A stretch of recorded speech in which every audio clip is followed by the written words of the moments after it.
Hi friends, welcome back. My name is Michelle Fondin and I'm the author of Help, I Think My Loved One is an Alcoholic, a survival guide for lovers, family, and friends. And as you can see, I'm back in my home office today as it's a little bit windy and freezing outside. This is our first really cold day of the fall here in Virginia, and so I'm filming today inside my home office. Today, I want to talk to you about stop being afraid of your alcoholic loved one. This is a really super important topic. It's a topic that is really near and dear to my heart because I hear heartbreaking stories all of the time of people who live in fear of their alcoholic loved one. Now, in past videos and in the STEP study, we've talked significantly about violence in an alcoholic relationship. And in my book and in my videos, I always say to you, if you are in a physically violent situation, it's really important that you get out and you take any underage children with you. There are women's shelters, there are homeless shelters, there are friends and family you could call. There is always help in groups like Al-Anon family groups that you could just go to and ask around if there's a safe place that you can stay. But please do get out.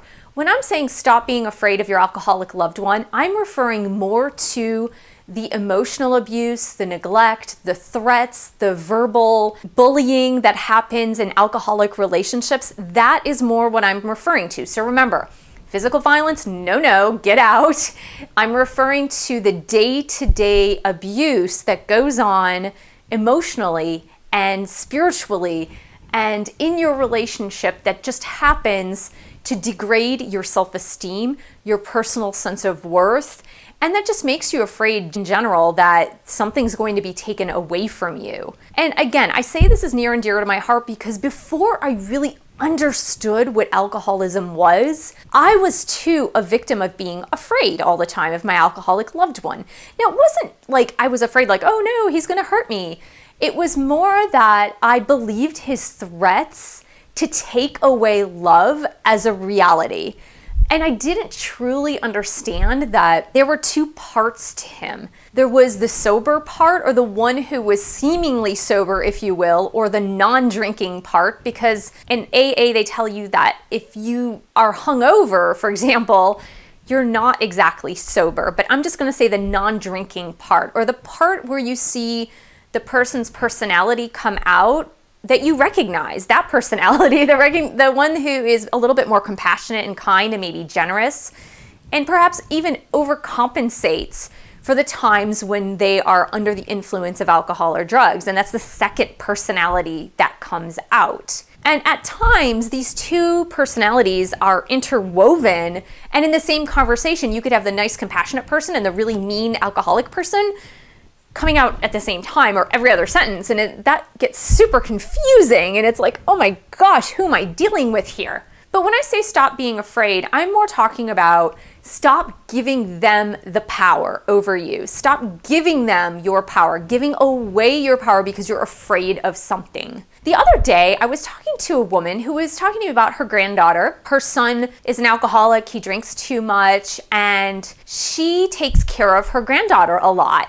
And she was telling me this story that she was really afraid to do anything because she felt that her son would take away her granddaughter if she was too mean to him, or if she said something, or if she tried to get temporary guardianship. And I said to her, look, you have two choices. You can either live in fear of your son, fearing that your granddaughter will be taken away from you because you've provided a stable home for your granddaughter, or you can go do something about it. You can go to court and try to get a temporary guardianship. You can contact Child Protective Services for child neglect.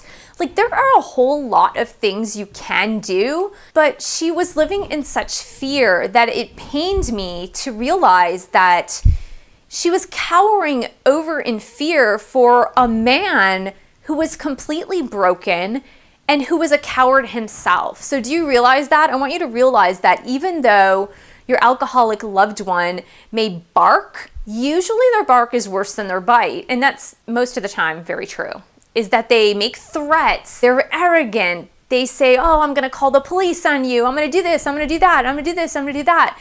And they make a lot of empty threats just the way that they make a lot of empty promises too. So think about how the two are correlated. Your alcoholic loved one makes a lot of empty promises. How many times have you been disappointed by your alcoholic loved one who has promised so much that they would show up to the kids' soccer game? Or your alcoholic mom who promised you so much that she would take you to the movies or have a girls' night out. Your alcoholic loved one has broken many promises to you because they're controlled by the alcohol and or drugs. But just think of threats in the same way, is that their bark is much worse than their bite. So they're very embarrassed and shameful, and they feel a sense of loss themselves, a loss of love, and they really don't know what to do. So what they do is they make you feel bad by making threats of, I'm not going to love you unless you do this, or I'm not going to be with you unless you do this. And if you really love that person, then you might feel compelled to live in fear and follow through with what they say you are to do, because you're the more normal one. You're not the irrational one who has these delusions of grandeur, and that's actually a thing in psychology. They say that alcoholics have this delusion of grandeur, and that they think of themselves as bigger than life. They really imagine themselves to be something much bigger than they actually are, when what they actually are is something very small. So if you can even visualize your alcoholic loved one, did you ever see the movie Honey, I Shrunk the Kids? So when they shrunk the parents, I think, the kids were shrunk? Parents? I think there were several movies in that series. So I think one, the kids were shrunk, and the another, the parents were shrunk. And so imagine your alcoholic loved one has been shrunk down to that size, like in the Honey, I Shrunk the Kids movie, and they're just this small. And they're screaming and yelling and making threats to try to gain significance and try to gain height, if you will, in that analogy. And they're just teeny tiny cowards. They're just very afraid. They don't understand what's going on in their mind and body. And so they yell and scream and shout and do everything they possibly can to gain significance and to regain control of their lives. That's really what they're trying to do. As I mentioned in the beginning, I totally did not get this. I did not understand it because I really didn't understand that my person, who I love, who is an alcoholic, that my person was an alcoholic, and I didn't understand the whole dual personality thing, where the Dr. Jekyll and Mr. Hyde thing.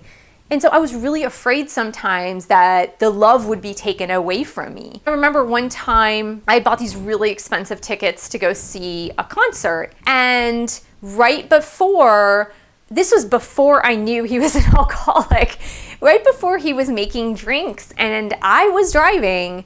On the way to the concert hall, he said, I need you to stop by the liquor store so I can get some liquor. And I was just like, what? We're going to be late. I don't want to stop. And he was just like, no, if you don't take me to the liquor store, then I'm not going to the concert with you. And I was the one that had bought the tickets. So I was just like, okay, this is totally ridiculous. Let me just go to the liquor store and get him, let him get his thing. And then we're going to go to the concert. But that's just one example of how you can stay afraid of your alcoholic loved one and cower in fear, forgetting that they're very small. They're very small. They're like this big. And that's how they are. When I was interviewing alcoholics in recovery for my book, I interviewed this one man in particular who was so funny and really insightful. He had been an alcoholic most of his adult life and childhood, really. He didn't get sober until he was maybe late 40s, but he had been an alcoholic. He believes he had been an alcoholic since he was about 13 or 14, so really young. And he had been in and out of recovery several times, in and out of AA meetings several times before the final time that he definitively got sober. And he really turned his life around. But he explained that alcoholism is like a paint stripper, sometimes, or even a wallpaper stripper. You see those things where you take a metal tool and you can scrape on the walls and it'll scrape off the layers of paint. And he said, alcoholism is like a paint stripper. It strips away every single part of your life It strips away every single part of your self-worth. And that is what your alcoholic is like. Your alcoholic is super afraid, very scared, they have very low self-esteem, and everything has been stripped away from them by their own doing. I'm not saying that this is like, oh, poor them. Yes, poor them in the sense that this is a disease and it's super devastating. But inside the disease, they're still making choices, even though all the choices are not conscious choices. Some of the choices they don't even remember because they black out and they have no idea what choices they've made. Think of your alcoholic loved one as being this very small person, like in Honey, I Shrunk the Kids, and they're not bigger than life. They're not what they think they are or what they believe in their delusions that they are. And another thing that an alcoholic will make threats, and I actually read this in a book. I haven't experienced, well, I've kind of experienced this firsthand actually. At one point, my alcoholic loved one said to me, I'm afraid that when I get sober, I won't like you anymore. And I was just like, what? Or I might not want to be with you anymore. And I was just like, okay, I guess, that's a valid point in any relationship. People go through therapy all the time, and sometimes they realize like, oh, maybe I don't really like the person that I'm with. And they don't have to be drunk and they don't have to be in recovery. Sometimes people just go through life changes and they realize that. But I thought, okay, that's kind of interesting. All right. But a lot of times an alcoholic will think that they are someone that is so special. That's the delusions of grandeur. They're someone that's so special, kind of like a rock star. They visualize themselves as this rock star, and that once the alcohol and drugs are gone, that they're just going to rise to stardom. They're just going to be up on their throne and rise to stardom. And they have these ideas that that's who they really are, when in reality, when they recover, they're just normal people trying to thrive and survive just like the rest of us. And they will often say to loved ones, yeah, you better watch out, because if I get sober, I'm just giving you the boot, or I'm not going to love you anymore, or I'm not going to be with you anymore, or whatever the case may be. But those are just those empty threats, like those empty promises. It's the same thing going around and around and around, just trying to keep you scared. And the one thing I want to say is, last but not least, is if you need to take measures to protect yourself and your own self-worth, I'm not even talking about physical abuse, I'm talking about emotional abuse and spiritual abuse, and abuse of neglect and emotional abuse of your children or your grandchildren or someone close to you that you really love, and you have it in your power to make some changes, even if you need to take legal action or attempt to take legal action.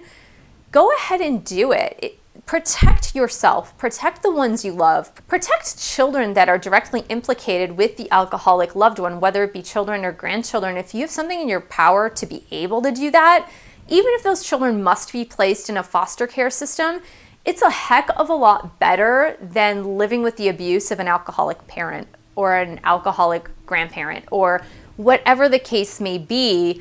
But don't cower in fear because you're afraid of what the alcoholic loved one will do. In the case of the grandmother of the granddaughter that I was speaking to, the one thing that made me really sad for her is that I said, realistically, what can your son do? He has no job. He has no source of income. He's sharing a home with some other guys. He really doesn't have any recourse. She was afraid that her son was going to take her granddaughter away. And I said, but he really doesn't have anything. So he could make the threat, yes, I'm going to take her away from you. But honestly, what would it cost you if you went to the court and tried to get temporary guardianship? It was sort of the fear of the unknown of what could he possibly do. But that fear is really bound together with a fantasy. It's not bound together with the facts. And the facts are that realistically, this person couldn't take care of his daughter if he even tried at this point in the game. He's so far into his addiction, according to this woman. He was so far, or is so far, because as far as I know, he's not recovered. But he is so far into his addiction that there's no way that even if he tried to take his daughter, he certainly could not take care of her, nor do I believe he really would want to, because that would take away from his drinking time. He would have to get sane enough and sober enough to be able to take care of his daughter on a daily basis. So that is my share for today. Please subscribe to my channel, share with other people suffering from someone else's drinking. Support me on Patreon. I don't get paid for doing these videos. You could buy books, support me on Patreon, www.patreon.com/Michelle S. Fondin, and I'll see you in the next video.